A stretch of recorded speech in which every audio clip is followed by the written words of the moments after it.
Hey guys, tonight we're slipping into something a little different. Soft, slow, and just cozy enough to make your eyelids feel heavy. You're lying there, maybe adjusting your pillow, and as the room settles into its nighttime quiet, you can almost hear the desert wind of ancient Persia brushing past your window.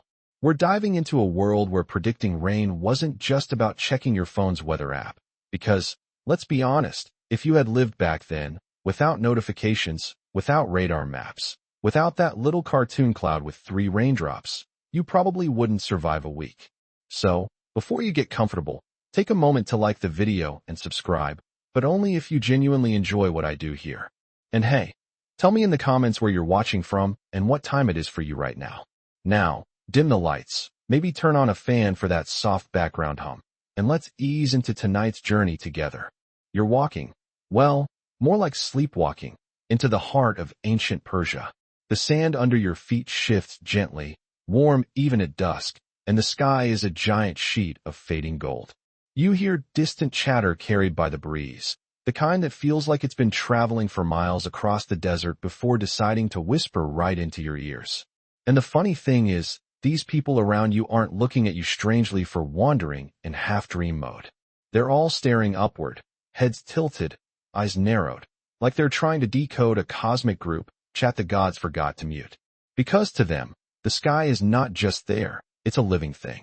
A diary, a warning system, a nosy neighbor that tells you when to plant, when to harvest, when to celebrate, and when to panic. You step closer to a group of villagers gathered in a semicircle. They're pointing at a swirl of pale clouds drifting lazily above the horizon. You hear someone mutter something that sounds like, "Those clouds are thin tonight, maybe 2 days, maybe 3. Another shrugs, "Depends on how fast Tishtria is feeling." You have no idea who Tishtria is yet, but based on his reputation, he sounds like that coworker who promises he'll show up early and then arrives at noon. It's fascinating because, in this moment, you realize you're standing in a world before meteorology had charts or math. There are no pressure systems, no wind maps, just instinct, faith, and a lifetime of quietly watching the world breathe. You follow the villagers to the edge of a small settlement. Mud brick houses, simple rooftops, and the smell of spices, cumin, coriander, maybe even a hint of saffron, float around you like an accidental perfume. Someone brushes past carrying a clay pot of water, and you notice the way they glance at the sky and then at the ground, as if comparing the mood of heaven with the dryness beneath their feet. This entire community moves with a subtle sense of anticipation, as though everyone is waiting for something. Rain maybe, a sign maybe, or perhaps just a little bit of luck. You notice how their eyes flicker toward every shifting breeze, every changing shadow, every flutter of a bird's wings. One old man taps you on the arm as you pass. His voice is crackly like an old tree trunk. "The sky speaks, you know," he tells you. But most people don't know how to listen. And you get the feeling he said that same line to hundreds of confused travelers. As you continue wandering, you realize something charmingly relatable. People here talk about the weather a lot. Like modern small talk levels of obsession. Except instead of complaining about humidity or the heat index, they're debating whether a strangely fluffy cloud might mean a good barley harvest. You overhear 2 women at a well. One says the breeze feels too soft, which, according to her, means delayed rainfall. The other disagrees and insists she heard frogs croaking last night, and frogs, apparently, are the ancient Persian equivalent of a weather notification ping. You walk farther, the twilight deepening. A shepherd boy glances at the cloud streaks with a seriousness you wish your coworkers had during meetings. He nudges his sheep gently and says, "Rain? Maybe tonight." Then he laughs at himself and adds, "Or maybe I'm wrong again." His voice has that tone of a kid who once confidently predicted something and was roasted by the entire village for being wrong. You get the sense that predicting rain here is as much a social game as it is survival. A few steps later, your sandals brush against a trail of cracked earth, each line like the wrinkles on an old storyteller's face.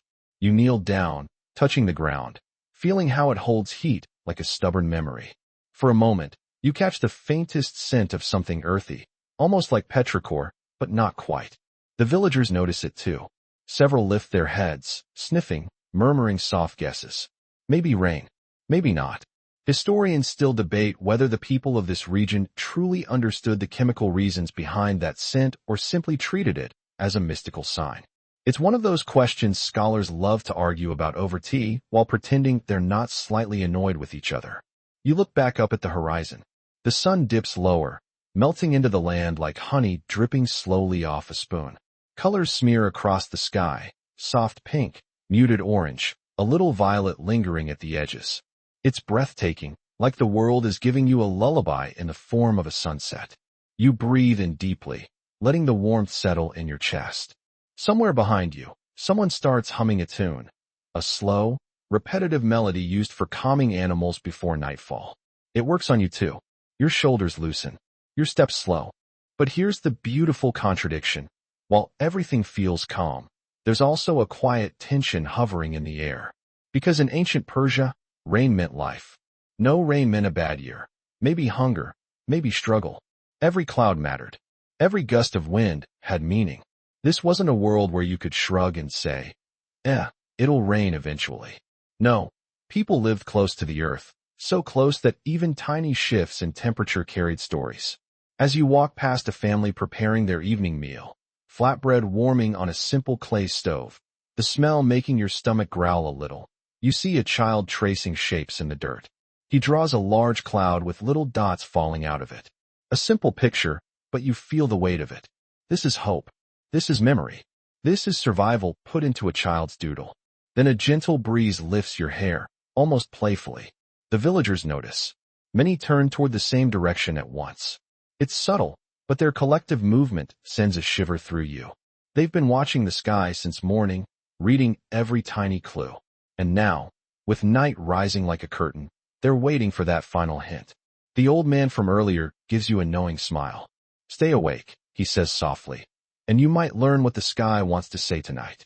And for the first time since you arrived, you almost feel like you understand.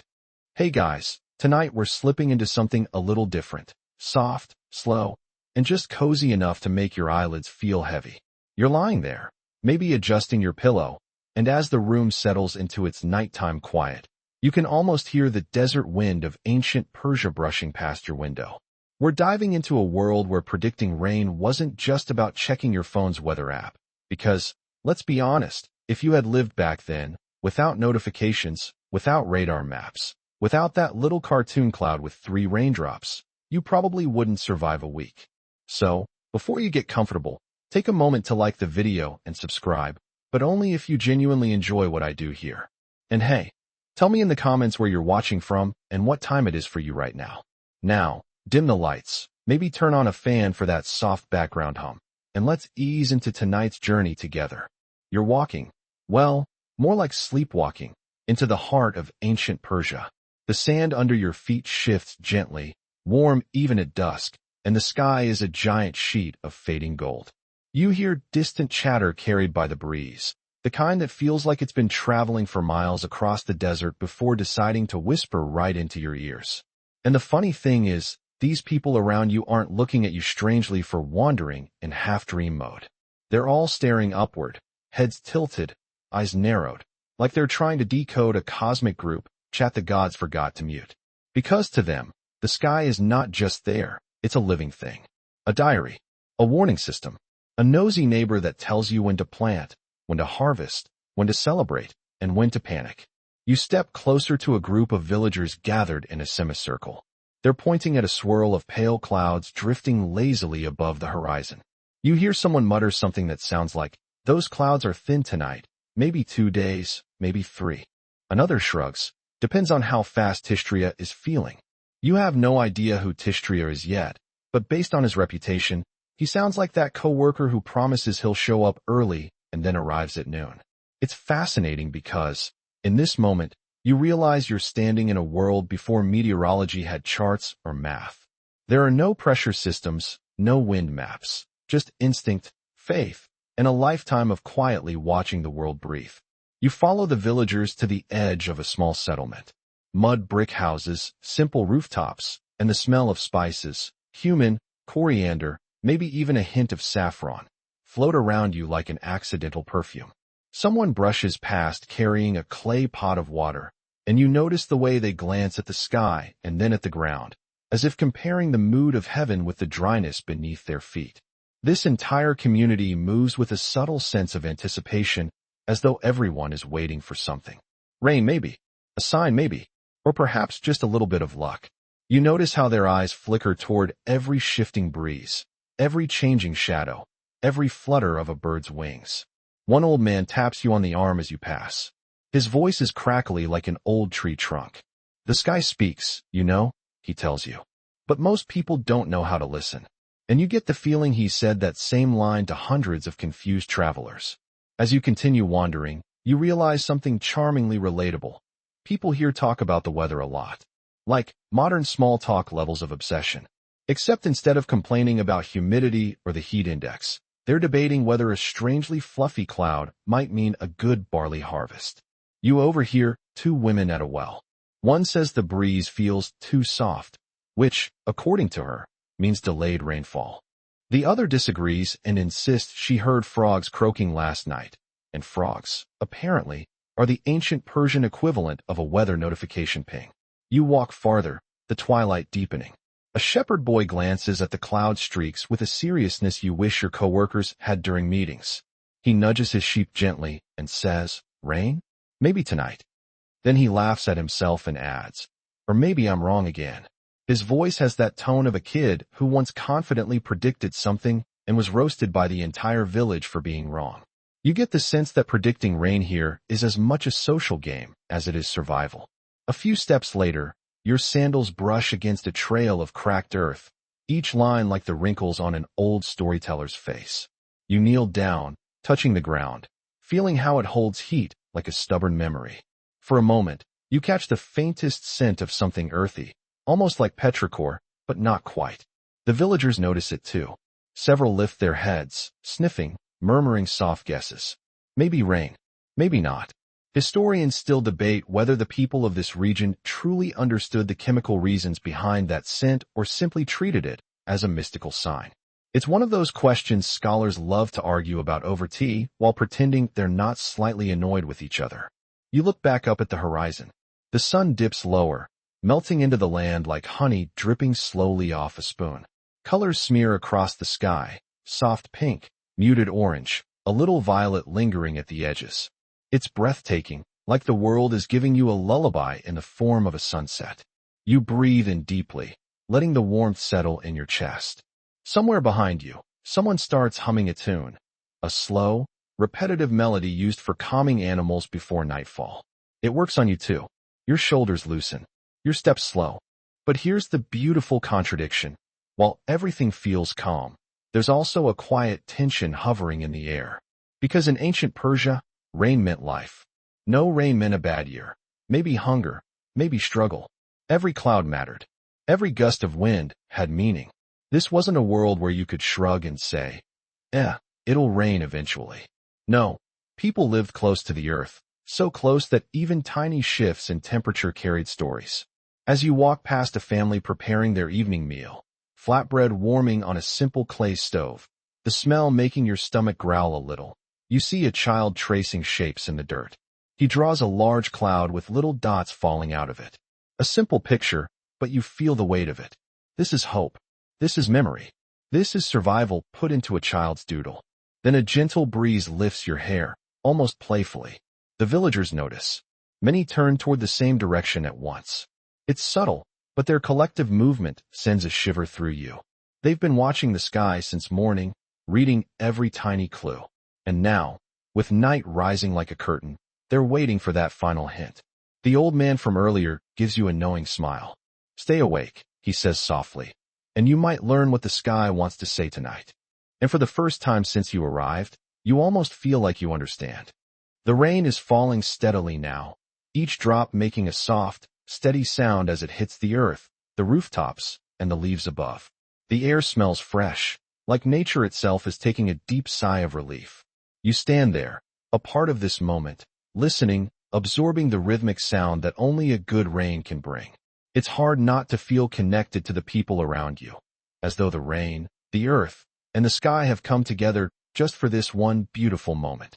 As the village around you settles into the gentle calm that only rainfall can bring, you find yourself walking toward the edge of the settlement again.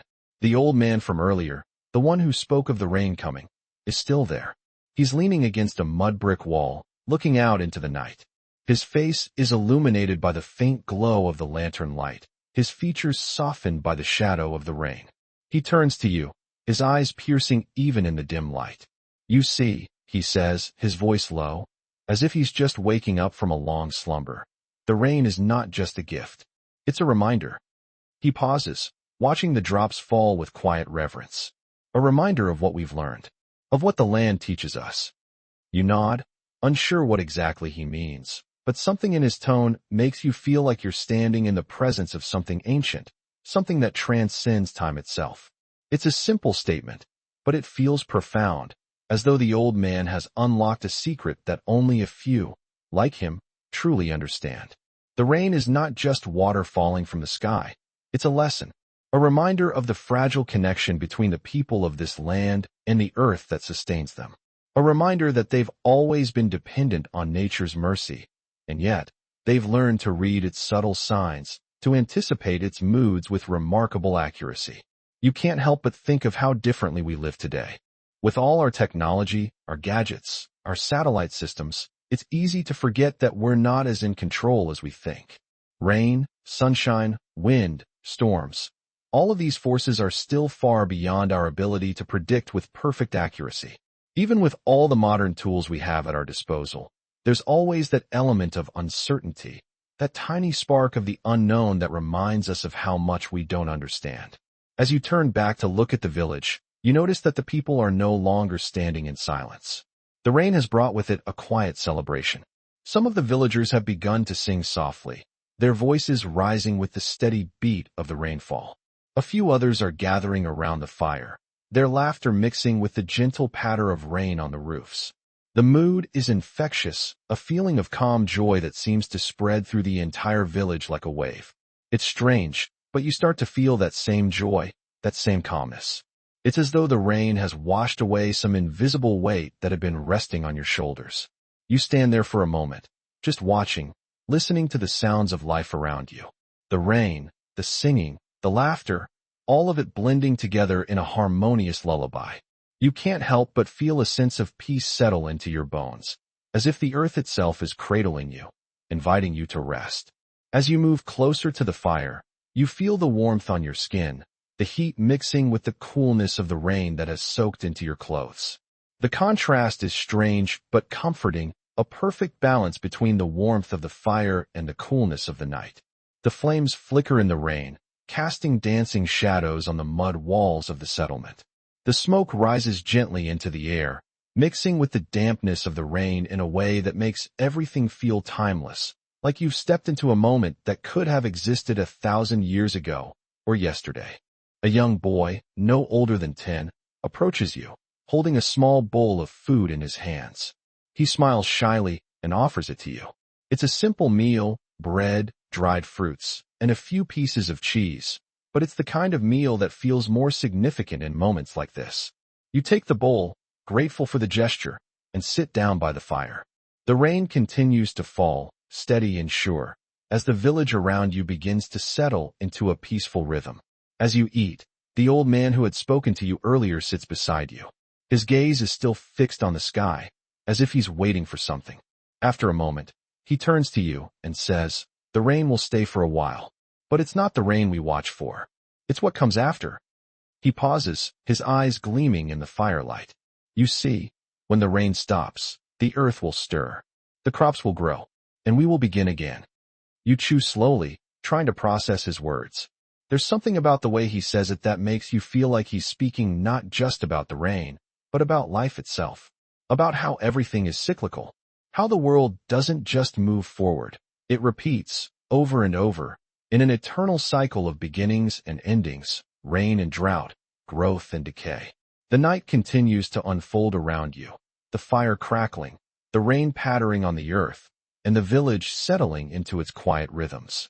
But you can't shake the feeling that you've just learned something profound, something about the way people once lived in harmony with nature, listening to its rhythms, reading its signs, and learning to live in tune with the land. The boy beside you finishes his meal and stands up, looking out toward the sky. His eyes are wide with wonder, as if he's seeing the rain for the first time. He turns to you and says, "One day, I will know all the signs." It's a bold statement from someone so young, but it feels as though he already understands something most people never will. You nod at him, feeling the weight of his words. And for a moment, you realize that maybe, just maybe, this village has something to teach you after all. The rain continues to fall, steady and gentle, as you sit by the fire, listening to the world around you. The earth is alive with possibility, with hope, with the promise of what comes next. And in that moment, you feel connected. Connected to the land, to the sky, to the people around you, and to a deeper, timeless understanding that the world, rain or shine, keeps turning, just as it always has. As the night wears on, the steady rhythm of the rain continues to provide a soothing backdrop to the small world around you. The fire beside you has started to dim, its orange glow flickering softly as the smoke rises lazily into the damp air. The village is quiet now, most of the people retreating to their homes for the night. The atmosphere feels tranquil, almost sacred, as if the world is holding its breath, waiting for something to unfold. The rain, while a gentle lullaby, is also a harbinger of change. You feel the earth beneath your feet, still warm from the heat of the day, but now cooling, soaking in the water that has fallen from the sky. The village, its people, and its animals all seem to be in sync with the changing rhythm of the land. The water that falls from above will nourish the crops, the fields, the animals, and the people. Everything will grow again, and the cycle will continue. The old man, still sitting beside you, stirs slightly, adjusting his position as the fire burns lower. He looks at the sky once more, as if waiting for something to appear there, something only he can see. His eyes narrow, and for a moment, he seems lost in thought, as if he's recalling something from deep within his memory. You can sense that he's been here before, that this isn't his first time witnessing the rain, and that he knows exactly what comes next. There's a sense of calm in his stillness, as if he's seen it all before and understands the rhythm of the land in a way you can't yet fully grasp. The rain tells us when it's time, he says softly, as though speaking to himself. But it's not just the rain that matters. It's the silence that follows. He turns to you then, as if he's been waiting for you to understand. After the rain, there is a quiet, a stillness. The world seems to hold its breath for a moment, as if it's waiting for the earth to decide what comes next. And it's in that silence, in that pause, that the most important thing happens. You don't say anything right away, allowing his words to sink in. You're not entirely sure what he means by the silence, but you feel like you're on the verge of understanding something crucial. The rain itself isn't the end. It's the beginning of something new. The rain may bring life, but it's the stillness afterward that allows the land to absorb and transform that life into something tangible. The crops will begin to grow again, the animals will graze, and the people will go about their lives. But all of this will happen in the quiet that follows the storm. As you sit in the stillness of the night, you realize how much you've learned in such a short time. Here, in this village, the weather isn't just something you react to. It's something you live with, something you watch for, something you anticipate. The people of this land have lived this way for generations, understanding that the rain isn't just a chance event. It's part of a larger, more intricate pattern that dictates the rhythm of life. They've learned to read the subtle signs, the wind, the clouds, the scent in the air, and they've developed an almost instinctual understanding of when rain is coming and what it means for their lives. And yet, in the midst of all this ancient wisdom, you can't help but notice how much has changed. You think of the world you come from, a world of weather apps, satellites, and data points. The precision of modern science has replaced much of the intuition that these people rely on, and yet, somehow, it feels like something has been lost in the process. We have the technology to predict rain to the millisecond, but we've lost the art of truly listening to the world around us, the way these people do. We've become disconnected from the land, from the sky, from the subtle cues that nature gives us every day. The old man seems to read your thoughts, his eyes narrowing as he speaks again. We have lost the way of listening, haven't we? In our hurry to control the world around us, we've forgotten how to pay attention. But the earth speaks. It speaks in its own time, in its own way, and it is up to us to listen. His words linger in the air, heavy with meaning. You don't know how to respond, so you sit in silence for a moment, contemplating the truth in his words. You feel a strange mix of awe and guilt. In your world, you're so used to answers being handed to you quickly, conveniently. But here, in this ancient place, answers come in whispers, slow, deliberate, and waiting for you to catch up. As the rain continues to fall, you find yourself drifting into a sort of peaceful reverie. The sound of the drops hitting the earth is so comforting that it feels like you could fall asleep right here, on the edge of this ancient world. But there's something about the old man's words that stays with you, pulling you back into awareness. You realize that, even in the silence that follows the rain, there's so much more to learn. You stand up slowly, stretching your legs as the cool night air brushes against your skin. The fire is nearly out now, and the village is quiet, save for the occasional rustle of leaves in the trees and the soft hiss of rain on the earth. You feel a sense of contentment, like you've been given a gift, this night, this place, this knowledge. You've been allowed a glimpse into something much bigger than yourself, something that stretches back through time, across generations of people who have learned to live in harmony with the land. The old man stands as well, stretching his back with a slow, practiced motion. He looks at you, a small smile tugging at the corners of his lips. The rain will stop soon, he says. But when it does, we will begin again. You nod, the words resonating deep inside you. The rain is not the end, but the beginning. The cycle will continue, and with it, life will bloom once more. And as you turn to leave, you feel the weight of the night settle into your bones, the rhythm of the rain still playing softly in your mind. The world is turning, and you're a part of it, just one small thread in the great tapestry of life. The night is quiet now, the rain easing into a light drizzle, its rhythmic patter slowly fading as if the earth itself is gently sighing, satisfied by the thirst it's just quenched. The air feels fresh, cool against your skin, and the sky overhead is clearing, revealing patches of deep indigo where the stars are starting to emerge. You breathe deeply, savoring the sensation, the kind of deep, fulfilling breath that only comes after a long, steady rain. As you walk back toward the heart of the village, the streets are still damp, the earth soft underfoot, but the tension that had been in the air earlier has begun to dissipate. There's a new sense of peace here, a feeling that everything is as it should be, even if just for this fleeting moment. The villagers are slowly emerging from their homes, the sound of soft laughter and quiet conversations filling the cool night air. Some are walking toward the fields, their faces lit by the lanterns they carry, ready to check on the crops or animals. Others are sitting together, sharing food and drink, the kind of humble meal that somehow feels more important now, in this moment. You take a seat near the edge of the village square, letting the sounds of the night wash over you. The fire from earlier has burned down to glowing embers, and a small group of people has gathered around it, speaking softly, their voices blending with the crackling of the last few logs. You watch the way they interact, their easy camaraderie, the way they seem to share a bond that goes beyond words. It's clear that this village, this place, runs on something deeper than just survival. There's a rhythm here, a connection to the land, to the rain, to the very air they breathe. It's something that's been cultivated over generations, a knowledge passed down like a secret treasure.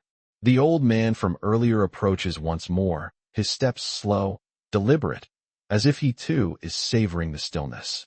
He sits beside you, a comfortable silence settling between the two of you for a moment. You're not sure what to say, but somehow, you don't need to. The quiet speaks volumes. Finally, he turns to you, his voice low but clear. You're wondering why we still do it, he says, his gaze fixed on the sky.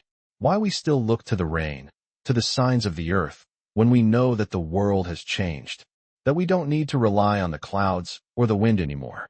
But we do it because it's who we are. It's how we've survived, and it's how we'll always survive, even when the world changes again. You nod slowly, absorbing the weight of his words. You think about your own world, a world where everything is measured, calculated, and predicted down to the last detail. The technology at your fingertips has made everything more efficient, more precise. But in the process, it's easy to forget the deeper connections that tie us to the earth. The kind of connections that have sustained people like these for centuries, long before satellite imagery and weather forecasts. Is it enough? You ask, your voice tentative. To simply watch the signs, to wait for the rain? The old man smiles softly, his eyes twinkling in the dim light of the lantern. It's not about waiting for the rain. It's about being ready for it, ready to learn from it, ready to understand what it brings and how we can use that knowledge to grow, to thrive. Rain, in the end, is just rain. It's what we do with it that matters. His words hang in the air, settling deep in your chest, and for a moment, it feels like everything you thought you knew about life is shifting. You thought the world was moving forward, getting more advanced, more precise. But here, in this small village, in the quiet of the rain-soaked night, you realize that maybe some of the most important things in life aren't about control or progress. They're about patience, understanding, and connection. The night stretches on, and as the rain fades completely, the village slowly comes to life again. You stand, stretching your limbs, feeling the warmth of the earth beneath your feet. The air has a clarity to it now, a sense of new beginnings. The old man stands with you, and together, you walk toward the fields at the edge of the village. The land, still wet from the rain, gleams under the moonlight, the dark earth rich with the promise of new growth. You can almost feel the pulse of the soil beneath your feet, the energy waiting to burst forth. The crops will thrive now, the animals will flourish, and the village will move forward. But there's something more in the air than just the scent of wet earth and new life. It's a feeling of quiet strength, a deep-rooted knowledge that has been passed down through generations, a wisdom that comes from living in tune with the land, with the weather, with the rhythms of the earth itself. As you walk alongside the old man, you notice that he's humming softly, a quiet, peaceful tune that seems to blend seamlessly with the night. The sound is comforting, familiar, like a lullaby passed down through time. You hum along with him, the two of you walking side by side, the rhythm of your steps matching the rhythm of the land. The rain may have stopped, but in its wake, something has shifted. The village has come alive again, the earth has been nourished, and the cycle continues. It's a reminder that life doesn't stop with one storm. It goes on, in a never-ending dance between the earth, the sky, and the people who have learned to read its signs. And as the night wears on, and the moon rises higher in the sky, you find yourself at peace, knowing that this ancient wisdom, the wisdom of rain, of cycles, of patience, is something you'll carry with you long after you leave this place. It's not something you can learn from a book or a screen. It's something that can only be felt in the quiet moments when the rain falls, when the earth shifts beneath your feet, and when you take the time to listen. The night feels heavy with the weight of understanding. The village, its lanterns dimming, its people returning to their homes, all seem to be wrapped in the kind of peace that comes only after a storm has passed. The gentle drizzle has ceased, leaving the earth cool and damp, the air fresh with the scent of renewal. You find yourself walking quietly through the village square, the faint echo of your footsteps mingling with the soft chirps of insects beginning their nighttime chorus. As you make your way toward the outskirts of the village, your mind lingers on the words the old man shared. He spoke of patience, of listening to the land and the sky, and how they've lived by these rhythms for generations. You can't help but wonder how much of this ancient wisdom is still a part of the modern world. It feels almost impossible to imagine a time when we lived with the weather so intimately, when a simple breeze or a change in the color of the sky could dictate everything. Today, the world seems to move faster, more efficiently. We measure everything, time, temperature, even the possibility of rain, down to the last decimal point. But even with all the advancements, something feels lost. You stop for a moment, looking out at the open fields that stretch beyond the village. The moon is high now, casting a silver glow over the landscape, and the wet earth gleams beneath it, reflecting the light like a mirror. The fields are still, waiting, as though they too are listening to the night, feeling the changes that the rain has brought. It's a reminder that everything here, from the smallest insect to the tallest tree, is part of a larger, interconnected system, a system that doesn't rely on technology or maps, but on the cycles of nature. The old man's voice cuts through your thoughts, soft but steady, as he walks beside you. The land gives us what we need, he says, but it takes patience to understand how to receive it. You turn to look at him, and though his face is weathered by age, there's a calm wisdom in his eyes that seems to see right through you. Patience isn't just waiting. It's about being present, feeling the rhythm of the earth beneath your feet, knowing when to act, when to wait. We are part of this, you see, not separate from it. You nod slowly, understanding that this isn't just about the weather, it's about a way of living, a way of being attuned to the natural world, of trusting it, even when it's unpredictable. It's not about controlling everything, about having all the answers at your fingertips. It's about the quiet moments, the spaces in between, where life happens without your intervention, where the earth speaks, and you listen. The two of you continue walking, the sound of your footsteps now blending with the distant hum of the night. The old man seems to be leading you toward a small grove of trees at the edge of the village. As you reach the grove, you notice how the leaves are still glistening with rain, each one catching the moonlight in a way that makes them look almost magical. You stop for a moment, standing at the edge of the trees, and let the serenity of the scene wash over you. Do you see? The old man asks, his voice almost a whisper.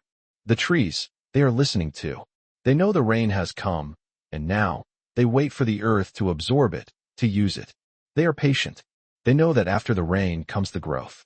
But growth doesn't happen all at once. It happens slowly, over time. You glance at the trees again, seeing them in a new light. They are so still, so grounded in their place.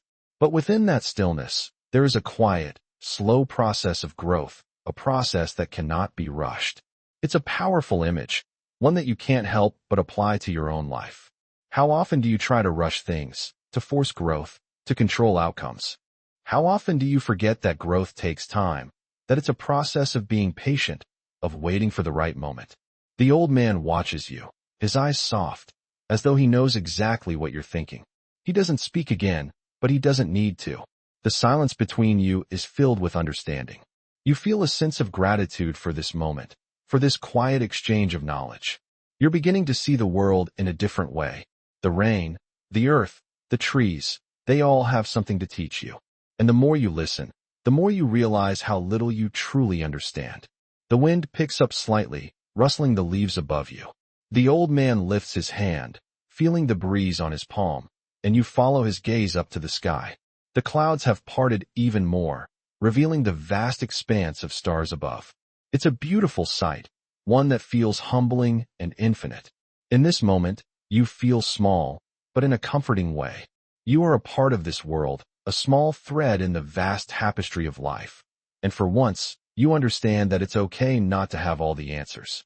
You've learned something tonight, the old man says, breaking the silence. But there's more to learn. Every day is a chance to listen, to understand, to grow. And even when the rain stops, there is still something to hear. It's never really over. It's just another beginning. You smile, a quiet understanding settling within you. The world is full of signs, full of moments waiting to be noticed. And though you may never fully understand everything, you now know that it's enough to listen, to be present, to pay attention, and to trust that the earth will always have something to teach you. As you walk back toward the village, the rain long since passed, you feel a sense of peace that has settled deep inside you. The cycle of life, of rain and drought, of growth and renewal, continues, and for the first time in a long time, you feel like you're exactly where you're supposed to be, listening to the world, feeling its rhythms, and knowing that you are a part of it all. And as you make your way back to the warmth of the village, the sound of your footsteps light and sure, you realize that the journey is just beginning. There will be more rain, more signs to read, more lessons to learn. But for now, you are content, knowing that the earth is always speaking, if you're only willing to listen. The night is starting to grow colder, but the lingering warmth from the rain and the fire still wraps around you like a comforting blanket. The village has settled into a calm rhythm now, as if the rain has unlocked a peacefulness in the air. The conversations have quieted, and the last few villagers are finishing their evening routines, retreating into their homes. You can hear the soft murmur of their voices drifting from the huts, interspersed with the occasional clink of metal or the rustling of fabric. The world outside is beginning to slow down, preparing for the stillness that only the deep of night can bring. As you walk back through the village toward the central square, you feel a sense of calm settle over you, a peace you didn't expect to find so easily. The events of the day, of the rain, the village, the wisdom shared, have left an imprint on your mind. You realize you've learned more than you thought possible in such a short time. The rain, yes, but also something deeper, something intangible. The old man's words still echo in your mind. Patience isn't just waiting, he had said.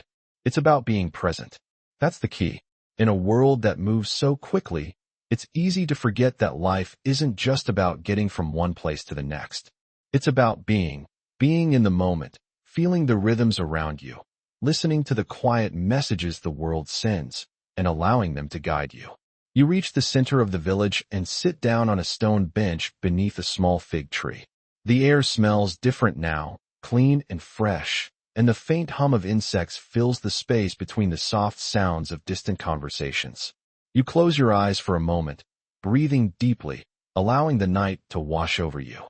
It's a quiet peace, one that's hard to explain, but easy to feel.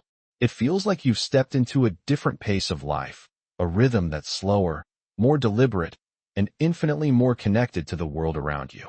The sound of footsteps breaks the silence, and you turn to see a young woman walking toward you. Her hair is pulled back in a simple braid, and she carries a small bundle of dried herbs in her hands. She pauses when she sees you sitting alone, a gentle smile spreading across her face. Her eyes are kind, curious, and there's a lightness to her demeanor that feels welcoming. "You're quiet tonight," she says softly, sitting down next to you. Most people are too excited after the rain to sit still for long.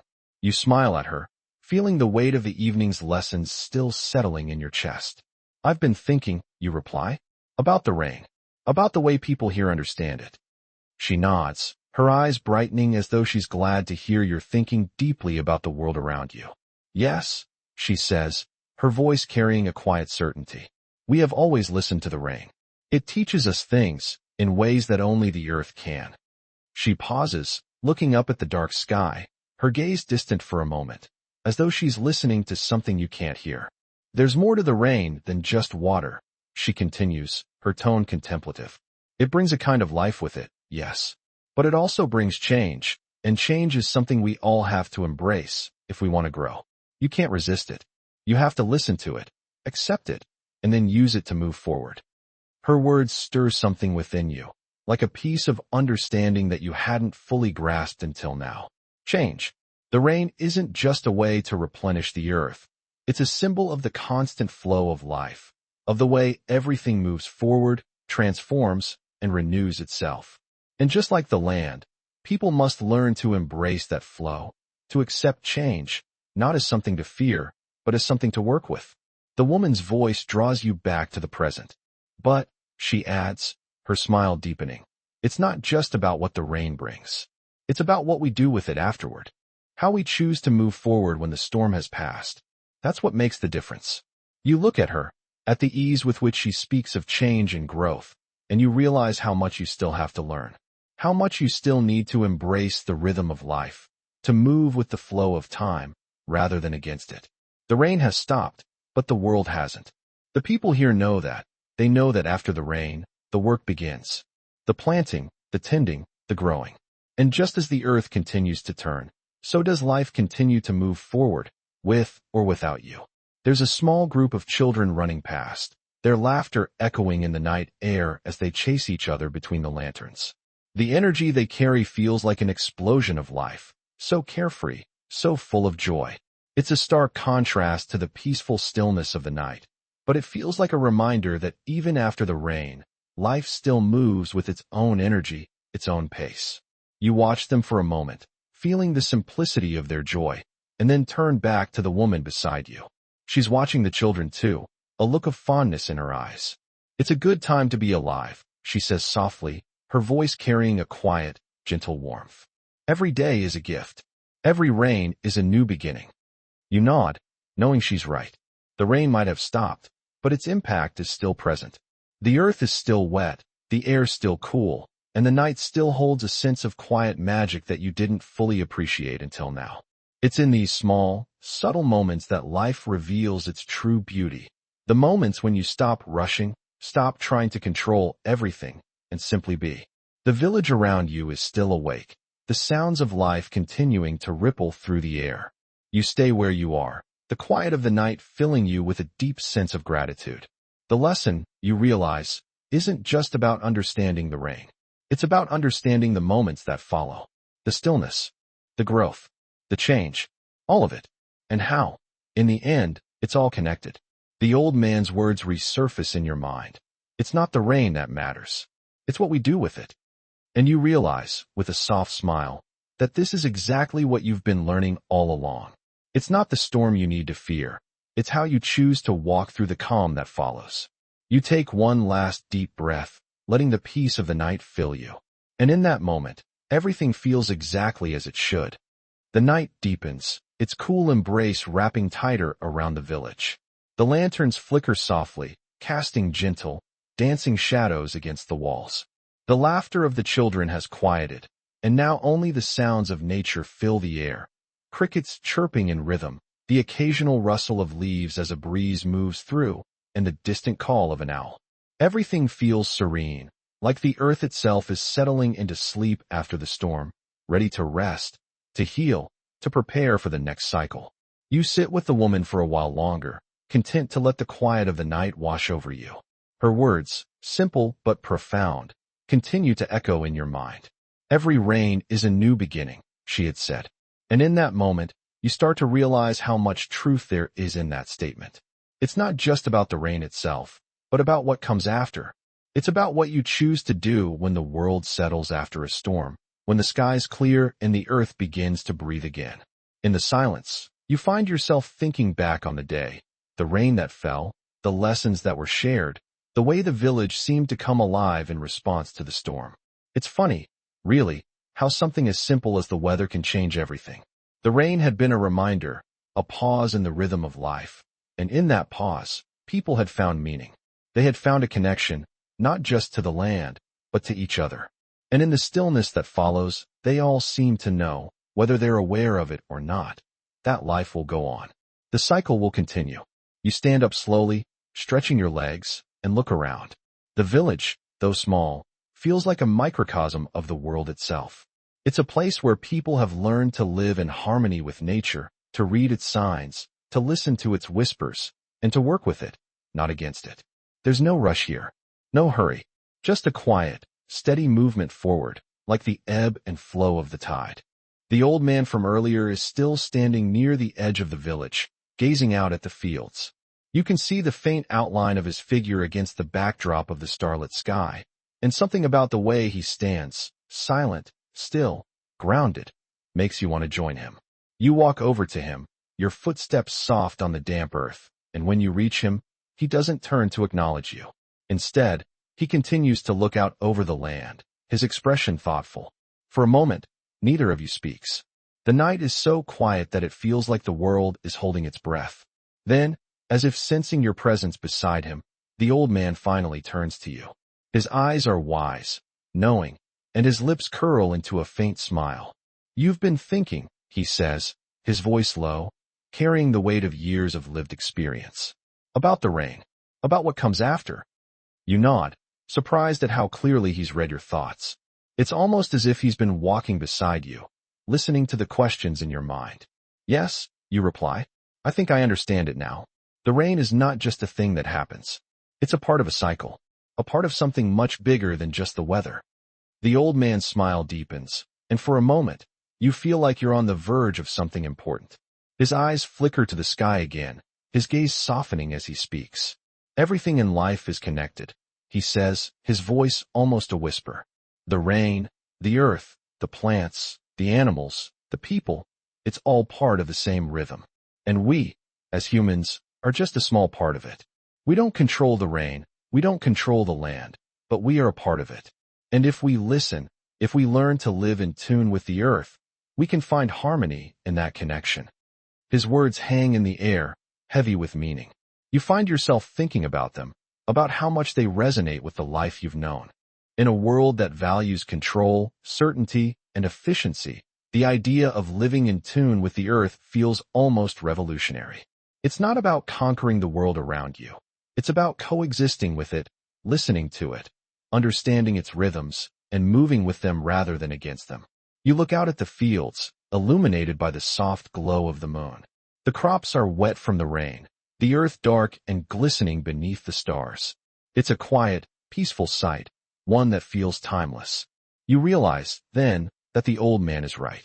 The rain is a part of something much bigger, and so are you. Everything, from the smallest seed to the largest tree, is part of a delicate balance. It's a balance that can only be maintained when we understand the interconnectedness of all things.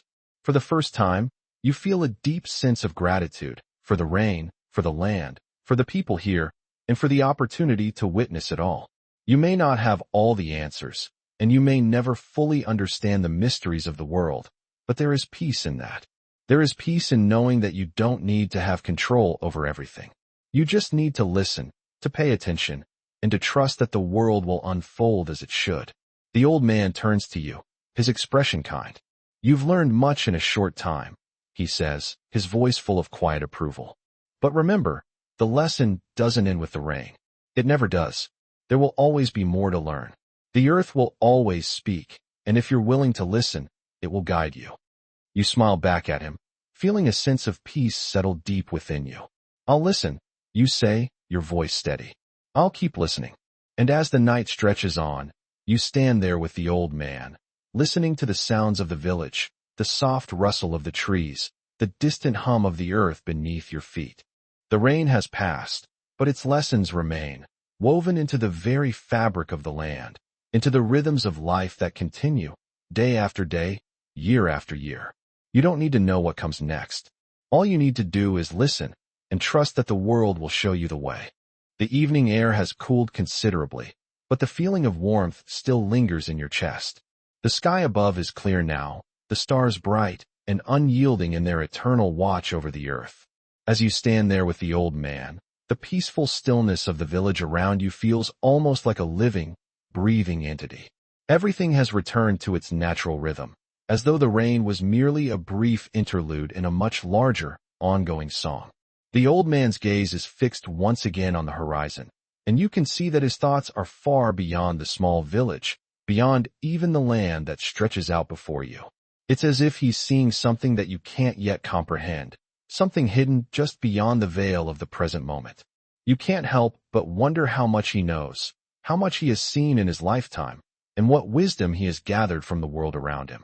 You've asked about the rain, he says, breaking the silence, his voice quiet but steady. But there is something else you must understand. The rain does not come on its own. It is called by something, the wind, the clouds, the movement of the earth itself. There are forces at work here, forces that we may not fully understand, but that does not mean they are any less real. You listen intently, eager to understand more. The old man's words are cryptic, but there's something about the way he speaks that makes you feel like he's giving you a glimpse into something vast, something ancient. You think about the way people often speak of the forces of nature, as though they are simply phenomena we have learned to accept, to study, to measure.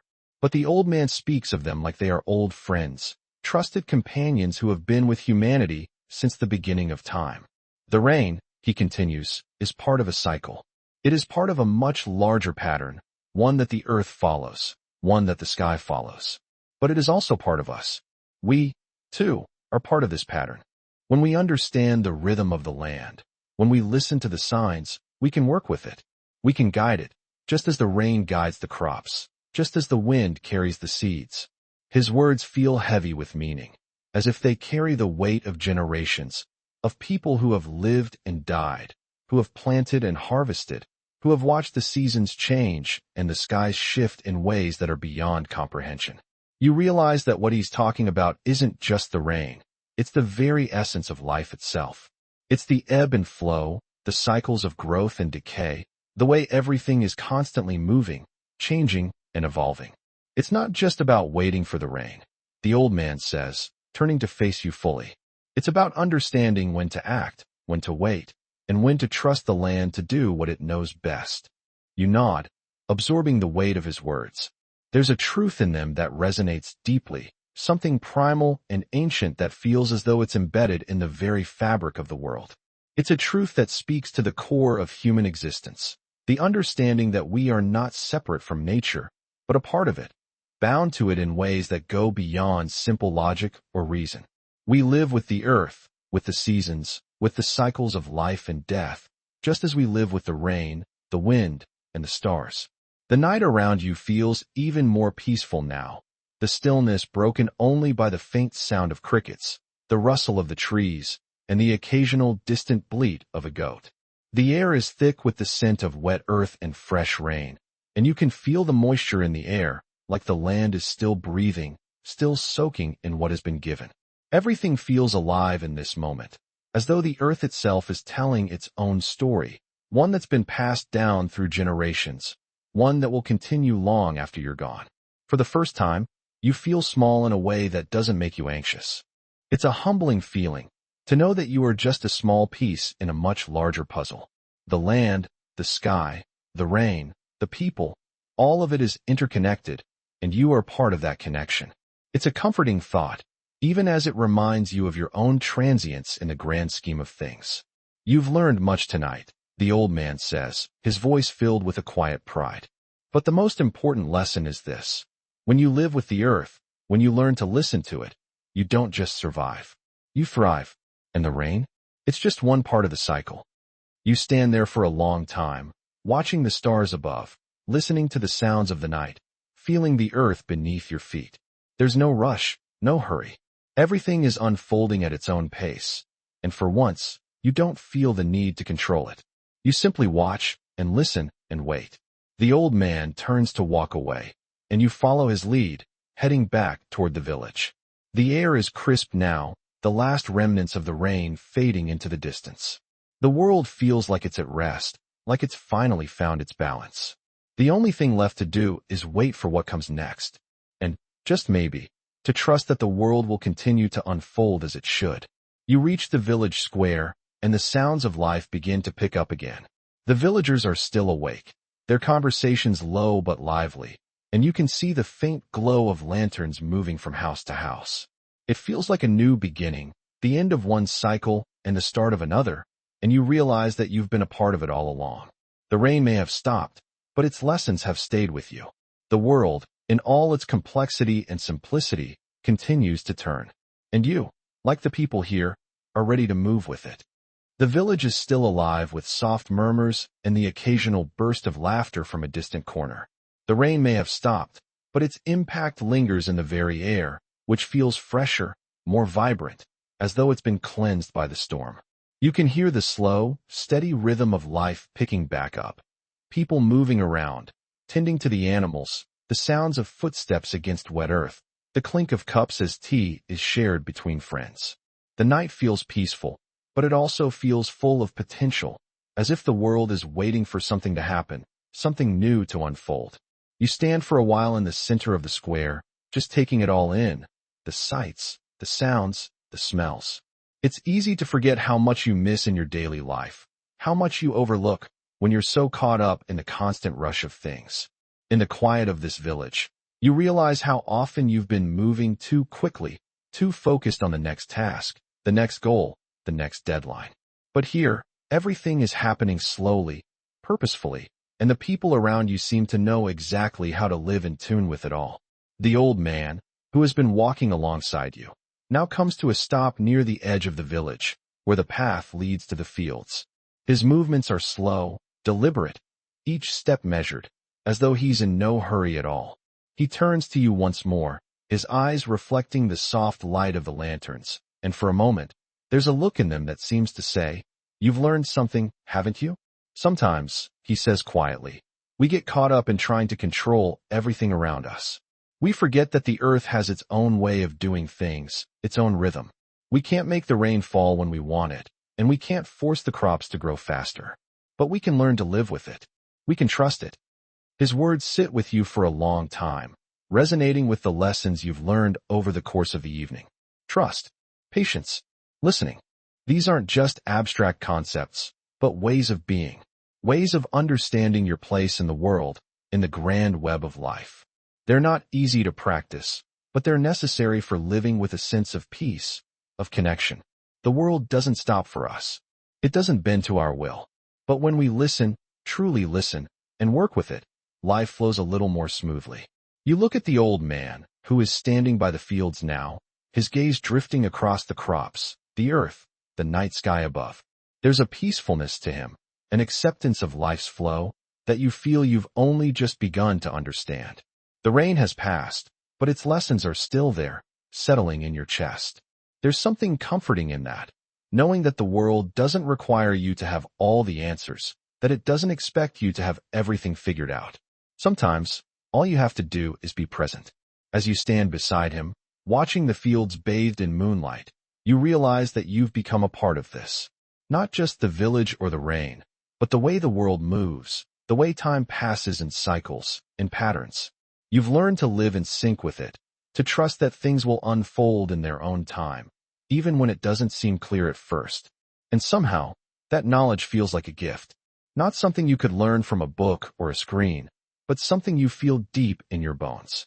The old man turns to you one last time before he begins to walk back toward the village, his steps slow but steady. He looks at you with a soft smile, the lines on his face deepening with age and wisdom. Remember, he says, his voice carrying the weight of experience. It's not just about watching the rain. It's about how you live with it, how you take what it gives you and use it to grow, to learn, to become. You stand there for a moment, watching him walk away, his figure blending into the night. His words linger in the air, settling like the first drops of rain on dry soil. You think of all the things you've learned, of all the wisdom you've absorbed, and you know that this is only the beginning. The rain, the earth, the cycles of life, they will continue. And now, you understand that you are part of it, not separate from it, but a part of something much bigger than yourself. You turn toward the village, the sounds of life once again rising in the air. The villagers are gathering around the fire, sharing stories, laughing, their faces glowing with the warmth of the flames. There's a sense of belonging here, a sense of community that feels timeless. You feel it, too, deep inside you. This is where you're meant to be. This is where the cycle of life continues. You take a deep breath, letting the cool night air fill your lungs. You feel a quiet satisfaction in knowing that the rain has passed, and with it, the lessons it brought. You're ready for what comes next, for the next cycle, for the next season. And for the first time in a long time, you feel at peace with it all. You've listened, you've learned, and now you can rest. As you walk toward the fire, the flickering light casting shadows on the faces of the villagers, you smile to yourself. Life moves forward. The rain will return, the crops will grow, and the world will continue to unfold in its own time. And you'll be here, living with it, listening to its rhythm, ready for whatever comes next. As you move closer to the gathering by the fire, the warmth begins to seep into your bones. The crackling of the flames seems louder now, a comforting sound in the stillness of the night. You notice the villagers around the fire, their faces softened by the flickering light, their eyes bright with the shared sense of community that only a moment like this can bring. The stories flow easily from one person to the next, filled with laughter and gentle teasing. The rhythm of their voices, the rise and fall of their words, feels almost like music, something ancient, passed down through generations. You step forward, a quiet observer, and find a place near the edge of the circle. The woman from earlier, the one who had shared her thoughts on rain and growth, glances at you and nods. Her smile is warm, welcoming, as though inviting you into this moment, into this shared experience. You return her smile, feeling that same quiet sense of belonging that you felt ever since you arrived. One of the older men, his voice thick with age and experience, is telling a story about the village's early days, before the fields were as plentiful as they are now, before the rain was always certain. His words are slow, deliberate, as though savoring each moment. He speaks of hardship, of times when the rain did not come, and the villagers had to make do with what they had. His story is filled with both struggle and triumph, and as he speaks, you can feel the weight of those years, the resilience it took to survive, to persevere through uncertain seasons. But even in the hardship, there's a sense of gratitude in his voice, a recognition that those difficult times shaped the people of the village, that they taught them something about patience, about living in harmony with the land. The old man's voice dips lower as he finishes his story, and a soft silence settles over the group. It's not uncomfortable, Quite the opposite, in fact. It's the kind of silence that holds weight, that gives space for reflection. Another voice rises to break the stillness, a younger man this time, with a smile that matches the mischievous twinkle in his eyes. He tells a different kind of story, one filled with humor, about a time when the village was flooded by an unexpected storm, and the villagers had to rescue their goats from the rising water. The laughter that follows is genuine, lighthearted, the kind of laughter that makes your chest feel warm, as though the weight of the world has momentarily been lifted. You smile, caught up in the rhythm of their words, the way they pass stories from one person to another, like a shared treasure that only grows richer with each telling. You realize that this is a form of wisdom too, a way of remembering, of honoring the past, not just with facts and dates, but with stories that breathe life into history. The rain, the cycles of growth, the hardship and joy, they all have a place in these stories, woven together like threads in a tapestry, each one adding to the richness of the whole. As the fire continues to burn, and the night deepens, you feel a sense of calm wash over you. There is no rush here, no sense of urgency. Life is happening, yes, but it's happening in its own time, at its own pace. The stories continue to flow, each one building on the last, each one creating a deeper connection between the people sitting around the fire. And in this moment, you feel connected too, not just to the people, but to the land, to the earth, to the very rhythm of life that flows through everything. The old man, whose voice had been the first to fall silent, turns to you once again. His eyes are soft, but there's a depth to them, a quiet knowing that speaks of a lifetime spent listening to the world. He smiles at you, as though he's proud of the understanding you've come to, proud of the way you've embraced the lessons of the rain and the land. You've come a long way, he says, his voice rich with approval. You've learned to listen to the earth, to understand the rhythm of the world. And that, my friend, is a gift. You nod, humbled by his words, by the journey you've taken over the past few hours, the lessons you've absorbed, not just through the stories told by others, but through your own quiet reflections. The village, the rain, the land, they've all taught you something deeper than you expected to learn. And for that, you are grateful. The fire crackles one last time, sending a burst of light into the air. The night is almost fully settled now, the stars high above, their light shimmering softly in the distance. The village around you, once so full of life and movement, now feels peaceful, almost asleep. The world, in its own way, has found its balance again. The old man rises slowly, his movements deliberate and measured, and you follow his lead, standing up as well. The group around the fire begins to disperse, each person retreating back to their home, to their own thoughts, to their own quiet space. You take one last look at the fire, the embers glowing softly in the dark, and you know that this moment will stay with you for a long time. As you make your way back to where you're staying, the village behind you and the fields stretching ahead, you feel a sense of peace. The rain has passed, yes, but its lessons remain, woven into the fabric of this village, into the rhythm of the earth, into the hearts of the people who live here. And now, they are woven into you as well. You don't know what the future holds, but for the first time in a long time, you feel ready for whatever comes. You've learned to listen. You've learned to wait. And you've learned that, sometimes, the most important thing is not to know everything, but to trust that the world will unfold as it should, and that you, too, will grow with it. The quiet of the night envelopes you as you walk through the village, the faint glow of lanterns casting long shadows against the stone pathways.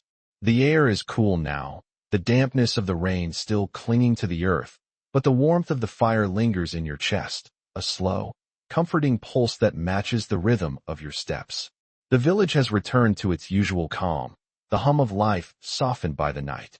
The sounds of laughter and stories have faded, replaced by the gentle murmur of nature, the soft rustling of leaves, and the distant crooning of crickets. You find yourself walking toward the edge of the village once again, where the fields stretch out into the night, bathed in the quiet light of the stars.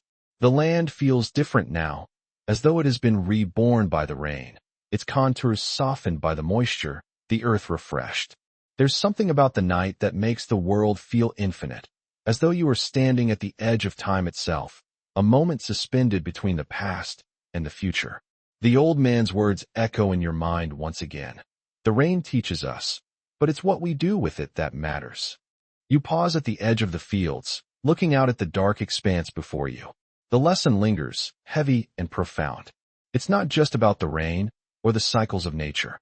It's about what comes after, the choices you make, the way you move forward in the quiet aftermath. The rain may have come and gone, but the world doesn't stop. Life continues, and with each new beginning, there's the opportunity to grow, to change, to become something new. You stand there for a long while, watching the stars overhead, lost in thought. The land stretches before you, vast and open, but you don't feel small. You feel connected, grounded in a way you haven't felt before. The earth beneath your feet, the sky above, the cycle of life that continues without your intervention. These things are constant, unchanging. And in that constancy, you find a strange sense of peace. The wind picks up again, but it's not the same wind as before. It's softer now, a gentle breeze that carries with it the promise of new growth, of change. You can feel the earth beneath your feet, still warm from the heat of the day, but slowly cooling in the night air. It's as if the land itself is taking a deep breath, preparing for what comes next. You take a step forward, then another, your feet moving almost instinctively across the damp earth. The grass sways gently in the wind, the distant hum of life all around you. It's a feeling of belonging, of being part of something much larger than yourself. The village, the land, the rain, it all feels interconnected, as though you are part of a living, breathing entity that is constantly evolving. The moon rises higher in the sky, casting a soft light over the fields, and you realize how much you've changed in just a short time. When you first arrived, you were a stranger to this place, to the rhythm of the land, to the ways of life that have been passed down through generations. But now, you feel as though you've been welcomed into this cycle, as though you've learned to listen, to pay attention, to live with the earth rather than against it. You take a deep breath, inhaling the cool night air, and for the first time in a long time, you feel at peace. The world around you is vast, mysterious, and full of unanswered questions. But for tonight, at least, it doesn't matter. You don't need to know all the answers. You don't need to control everything. You just need to be present, to listen, and to trust that the world will unfold as it should. The land is quiet now, the rain long since passed, but the lessons it brought are still here, woven into the fabric of the village, into the very soil beneath your feet. The earth is not just a place to live. It is a teacher, a guide, and a companion. And you, like the villagers, are a part of that journey, walking in rhythm with the cycles of nature, learning to move with the flow of life rather than against it. As you turn to head back toward the village, the cool breeze brushes against your skin, and you smile softly to yourself. There's a sense of calm that settles over you, a quiet confidence that comes from understanding that, even in the midst of uncertainty, there is beauty in the waiting, in the listening, in the growing. The rain may come again, but until then, you know that the lessons it has taught you will stay with you, guiding you through the cycles of your own life. You make your way back toward the village, the sounds of life beginning to rise again around you. The world feels different now, as though everything is just a little more connected, a little more in tune. And as you walk, you can't help but feel grateful for the rain, for the lessons it brought, and for the quiet peace that comes with knowing that you are a part of something much bigger than yourself. The village is still alive with soft whispers, but now the firelight has dimmed, and most of the villagers have retreated to their homes, the night settling around them like a blanket. The rhythmic hum of the night surrounds you, but there's something else now, something subtle but profound. It's as though the land itself is still breathing, still processing the rain, still carrying the weight of the moments that have passed. You walk slowly through the quiet paths, taking in the serenity of the village. It feels as though time itself is moving at a different pace here, slower, more deliberate. The air is cool and crisp, but you can still smell the earthy scent of the rain. It's something you can only truly understand when you've lived through a storm, felt the earth soaked and replenished, and watched life begin anew. It's a connection that binds you to the land in ways you never fully understood before, an unspoken, subtle exchange that happens with every breath, every step. As you approach the small area near the well, where several of the villagers had gathered earlier, You stop. The moonlight casts soft shadows across the stone structures, and the night feels still, yet filled with an energy that hums just beneath the surface. The earth feels alive under your feet, as though it's still responding to the rain, the rhythm of its pulse syncing with your own.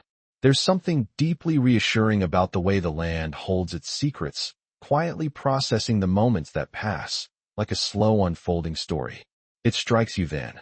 This village, these people, have lived in harmony with this land for generations.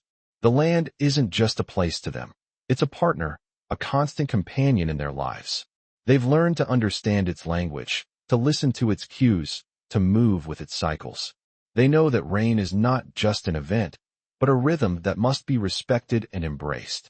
The earth gives, and it takes, and in return, they give back, planting, harvesting, nurturing, and waiting. It's not a relationship of domination, but of coexistence. And you realize, with a quiet sense of awe, that this is something you've been missing. In the rush of the modern world, we've forgotten how to live with the earth. We've learned to control it, to conquer it, but we've forgotten how to truly listen. A soft breeze stirs the leaves of a nearby tree, and you take a deep breath, inhaling the cool night air. There's peace in this simplicity, in this understanding.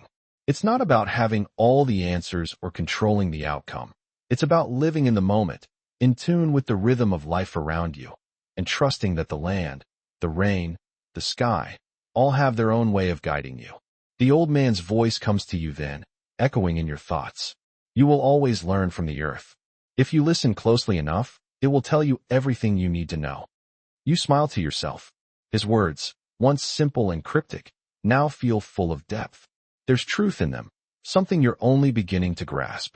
It's a way of being, a way of living that doesn't demand control, doesn't require immediate results. It simply asks that you trust, that you listen, and that you move forward with patience, with faith that the cycles of life will continue, with or without your intervention. The silence around you deepens, and you let it settle in. For the first time, you feel truly present, truly grounded. You are part of this village, part of this land, part of this rhythm. The lessons the rain has brought are still fresh, still unfolding in your mind. You've learned to wait, to listen, to trust.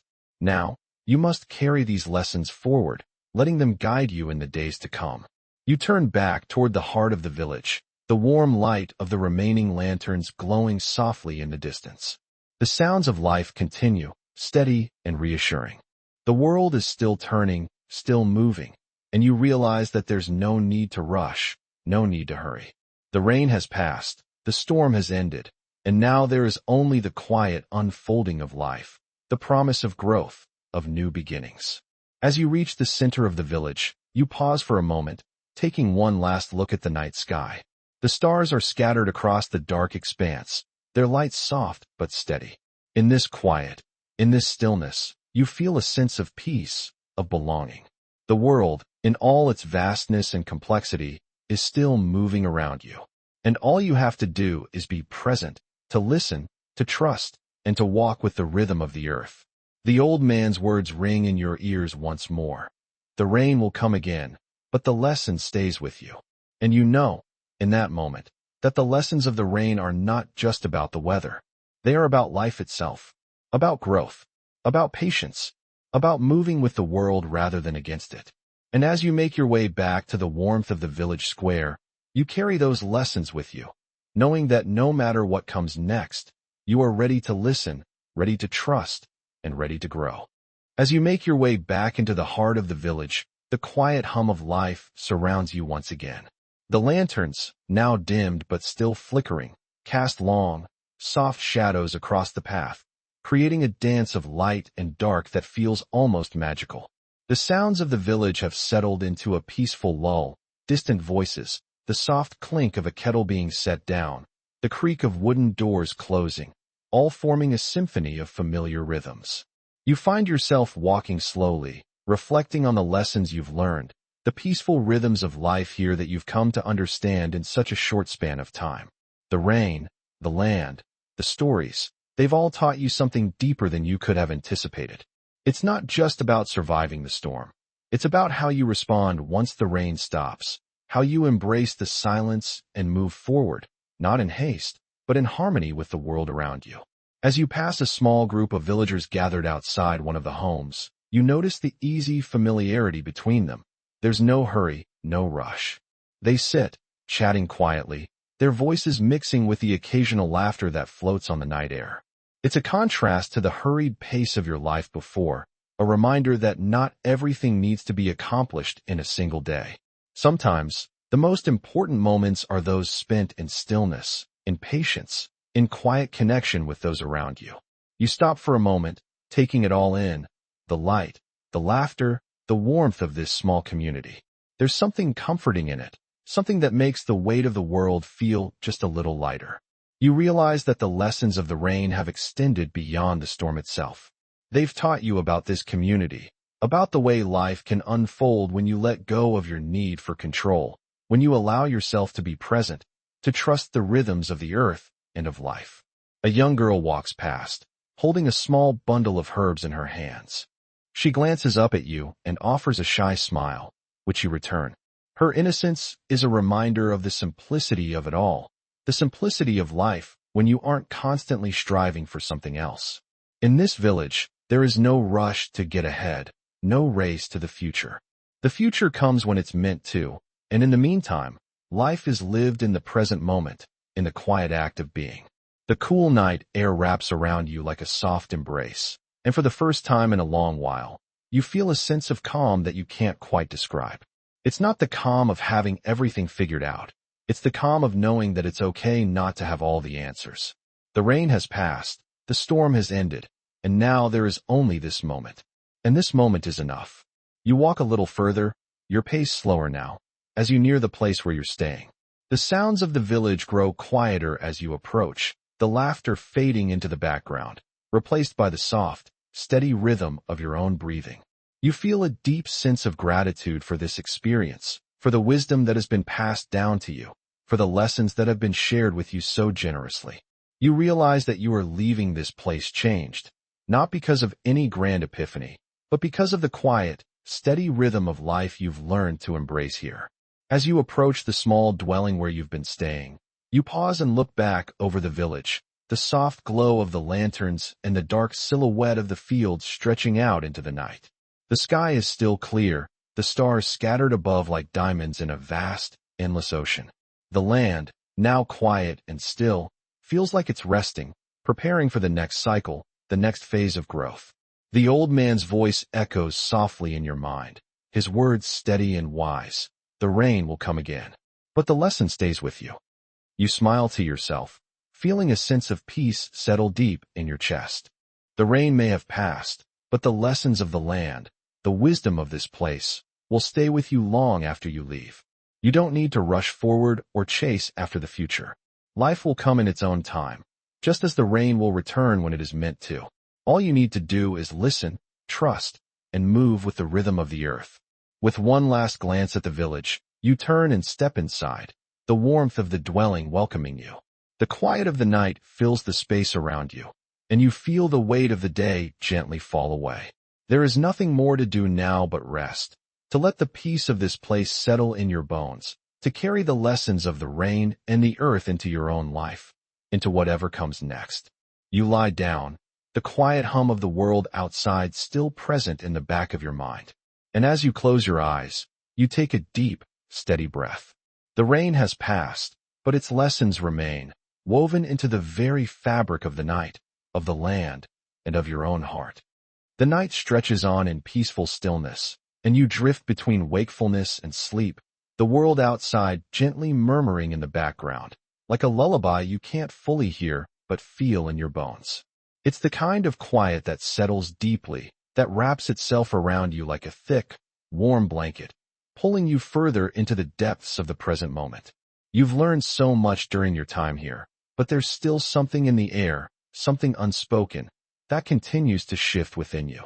The rain, the earth, the lessons shared by the villagers, and the wisdom of the old man. They have all planted seeds inside your heart. You think back to the first day, when everything felt new and unfamiliar, when you were unsure of the pace of life here, unsure of your place. But now, as the night deepens, You realize that you have become a part of this rhythm, a part of the cycle that moves not in haste, but in trust. In the stillness of the room, the weight of these realizations feels like a soft glow, like the last embers of a fire burning low. You're at peace, but not in the way you once thought peace would feel. It's not a feeling of having arrived, of having conquered, but of simply being. Being here, being present, being part of something bigger than yourself. The rain, the earth, the people, they've all given you this gift, and now you carry it with you. A quiet understanding that will guide you long after you leave. Outside, the village is settling into its natural rhythm, the distant sound of the wind rustling the leaves and the soft hum of life continuing into the quiet hours of the night. The rain has passed, yes, but its lessons continue to ripple through the land, through the air, through the hearts of the people who live here. And now, through yours as well. You think about the old man's words again. It's not the rain that matters, it's what we do with it. And you understand now, more than ever, the truth of that statement. The rain is a symbol, a moment in time that comes and goes, but the lesson it carries, the lesson of patience, of listening, of trusting, remains. It's a part of the cycle, just as you are. It's about how you choose to live, how you choose to move forward after the storm has passed, when everything has settled into stillness. The quiet hum of the night continues, and you drift deeper into rest, your mind wandering gently like the rhythm of a slow-moving river. In this space, there is no urgency, no need for answers. Just the peaceful knowledge that everything will unfold in its own time, just as the rain returns when it is meant to. You've learned to listen, to wait, and now you can rest. As sleep begins to settle over you, there's a final, gentle thought that drifts through your mind. The rain will come again. It always does. But when it does, you will be ready. You will know what to do with it. And when the storm has passed, when the earth has soaked in all it needs, you will listen once again, and you will grow, just as the land does. And so, with that quiet understanding, you let go. You close your eyes, and the world fades away, leaving only the deep, steady rhythm of life itself, a rhythm that will continue long after the rain, long after the night, long after you've drifted into a peaceful, dreamless sleep. End of script. Sweet dreams.